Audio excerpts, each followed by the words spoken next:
पाकिस्तान के उकसाने की कार्रवाई के तहत मंगलवार को एक नया मानचित्र जारी किया है, जिसमें उसने पूरे जम्मू कश्मीर और गुजरात के कुछ हिस्सों को अपना क्षेत्र बताया है। भाजपा की नेतृत्व वाली सरकार ने 5 अगस्त 2019 को जम्मू कश्मीर से आर्टिकल 370 के तहत मिलने वाले विशेष राज्य के दर्जे को समाप्त किया और जम्मू कश्मीर को विभाजित कर 2 केंद्र शासित प्रदेशों में बांट दिया है। भारत सरकार के इस फैसले की पहली वर्षगांठ पर चीन के विदेश मंत्रालय ने अपनी प्रतिक्रिया दी है। चीन का कहना है कि भारत ने जम्मू कश्मीर में एक तरफा फैसले के लिए यथापूर्वक चेंज कर अवैध और गैर कानूनी कार्य किया है।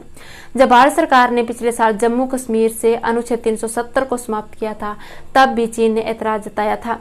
चीन के बयान पर भारत के विदेश मंत्रालय ने कड़ी आलोचना की है। भारत के विदेश मंत्रालय का कहना है कि चीन को दूसरे देशों के आंतरिक मामलों पर दखल अंदाजी नहीं करनी चाहिए। भारत के विदेश मंत्रालय ने यह भी कहा है कि चीन को इस पर बोलने का कोई अधिकार नहीं है। पाकिस्तान की एक न्यूज एजेंसी ने बुधवार को चीन के विदेश मंत्रालय के प्रवक्ता वांग वेनबिन से प्रेस कॉन्फ्रेंस में कश्मीर के लिए भारत को लेकर एक सवाल किया था। उन्होंने सवाल में पूछा कि भारत ने कश्मीरियों की जनसंख्या संरचना बदलने के लिए जो एक तरफा बदलाव किया है, उसे आज 1 वर्ष पूरा हो गया है। अब भी बेगुनाह कश्मीरियों के विरुद्ध अत्याचार जारी है। भारत की यह कोशिशें और सीमा पर युद्ध विराम के उल्लंघन के अलावा पाकिस्तान के खिलाफ बयानबाजी क्षेत्र को अंतर्राष्ट्रीय शांति के लिए खतरा है। भारत के इस कदम के बाद चीन के संयुक्त राष्ट्र चार्ट और शांतिपूर्वक तरीके से कश्मीर का विवाद सुलझाने की वकालत करता है। पाकिस्तान ने आगे कहा कि चीन का इस पर क्या रुख है। इस सवाल के जवाब में चीन के विदेश मंत्रालय के प्रवक्ता वांग वेनबिन ने कहा कि भारत और पाकिस्तान के बीच शांतिपूर्वक सह अस्तित्व दोनों देशों और इंटरनेशनल समुदाय के मूल हितों को पूरा करता है। इसके साथ ही उन्होंने कहा कि चीन कश्मीरी क्षेत्र के हालातों पर करीबी नजर रखता है। पहली बात यह है कि कश्मीर मुद्दा पाकिस्तान और भारत के बीच इतिहास का छोड़ा हुआ एक विवाद है। यह बात यूएन चार्ट सुरक्षा परिषद के प्रस्ताव और पाकिस्तान भारत के बीच द्विपक्षीय समझौते में भी कही गई थी। वांग वेनबिन ने विदेश मंत्रालय की नियमित प्रेस ब्रीफिंग में कहा कि दूसरी बात यह है कि कश्मीर की यथास्थिति में कोई भी एक पक्षीय बदलाव अवैध अमान्य है।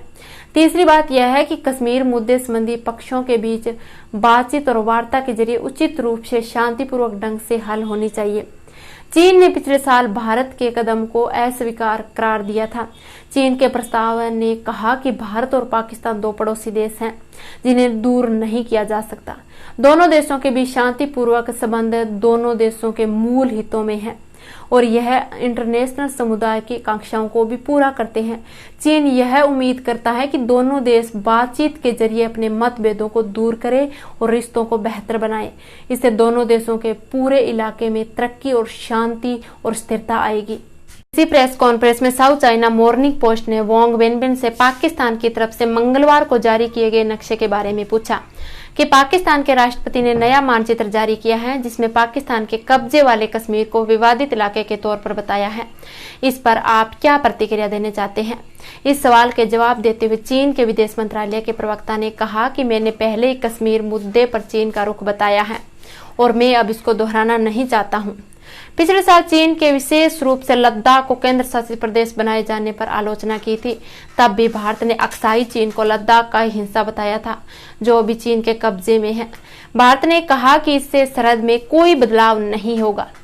बुधवार को चीन ने जब कश्मीर पर अपनी राय रखी तो लद्दाख का जिक्र नहीं किया गया। पिछले साल चीन ने भारत का बड़ा विरोध किया था और उस मसले को सुरक्षा परिषद तक भी लेकर गए थे।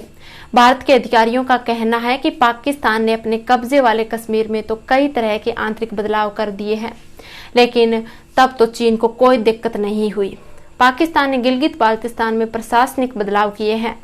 पाकिस्तान के इस मानचित्र को लेकर भारत के विदेश मंत्रालय ने कहा कि हमने पाकिस्तान के प्रधानमंत्री इमरान खान की तरफ से जारी पॉलिटिकल मैप को देखा है।